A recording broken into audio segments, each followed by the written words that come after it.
In 2002, Zinedine Zidane scored one of the most memorable goals in Champions League final history, ensuring victory over Bayer Leverkusen. But what happens if you move that year's version of him on Championship Manager to Football Manager 2015? What impact can he have in this more recent era?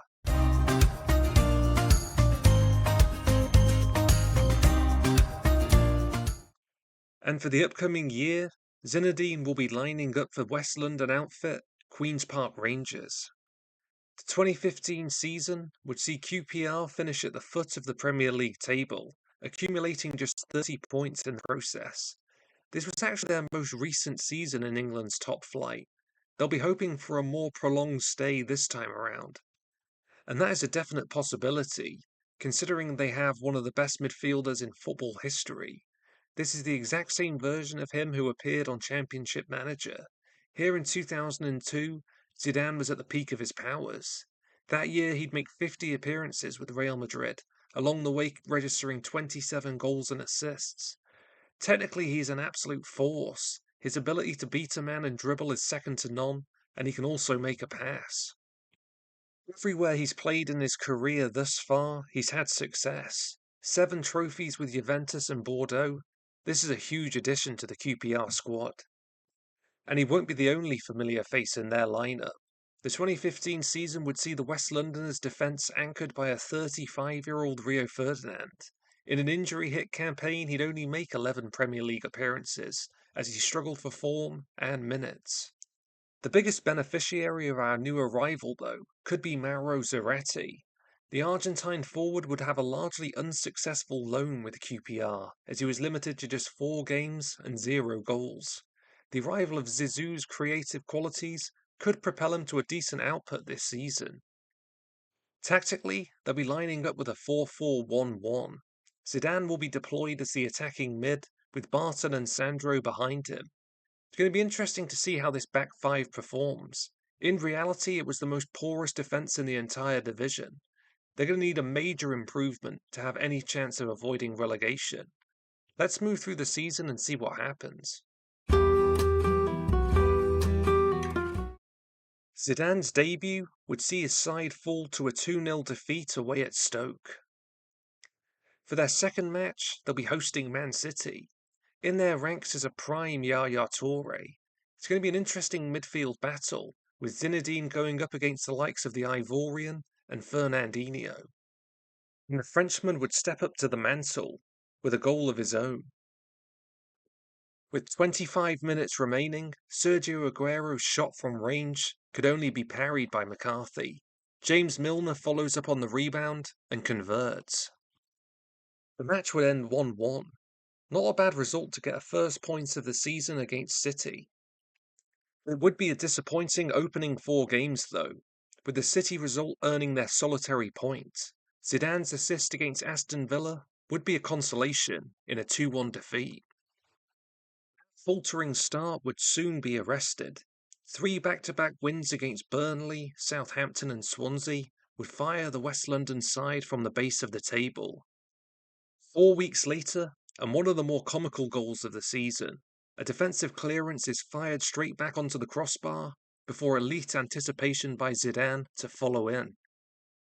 With just minutes remaining, United would be beneficiaries of their own rebound. Van Persie sets away his Colombian strike partner, who won't miss from there.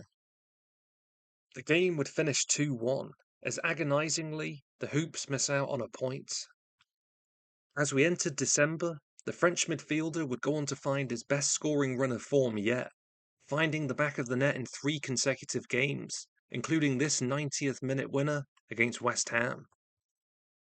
At the midway stage of the season, Queen's Park Rangers are sitting in 15th position, 5 points clear of Sunderland in the relegation places.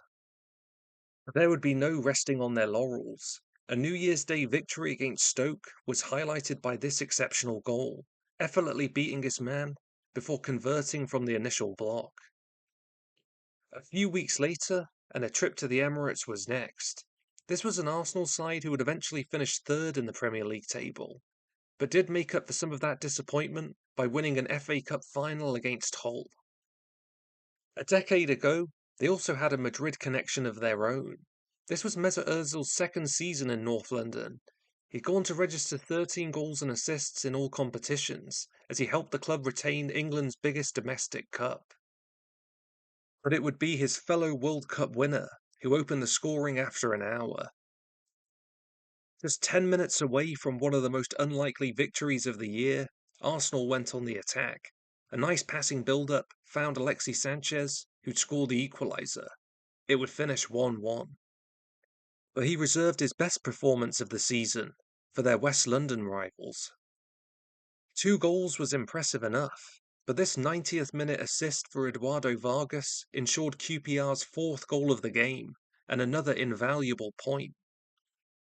In the end, it wouldn't be Mauro Zarate who benefited from Zizou's arrival. He'd failed to score in 17 league appearances. Vargas, however, would find the back of the net 10 times during the course of the campaign. Zidane's final goal involvement of the season would arrive at the circle. Again, he'd create an opportunity for a South American teammate. Mauricio Isla converts with ease. In all, Zidane would contribute 32 goals and assists in 33 Premier League matches. Directly, he'd be involved in 67% of his side's goals during the duration of the year. He wasn't just effectual in front of goal, he also played a significant part in their build-up play.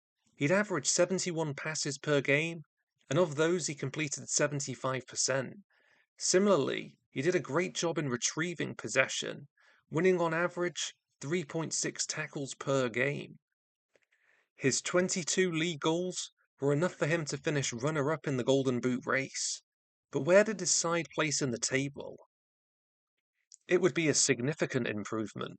The Hoops have moved all the way up to 11th position. With Zidane, they've accumulated 17 more points, scoring 7 more goals, whilst conceding 15 less. Impressively, they're actually quite difficult to beat, only losing 15 times in 38 matches. If they'd have converted a few more of those draws into wins, a top half finish could have been a real possibility. Zinedine Zidane enjoyed one of the greatest careers in football history. Still to this day, he's only one of 6 players to score in a World Cup final and a Champions League final. Taking his talents to West London, he continued that success, firing a once disappointing QPR side all the way up the Premier League table.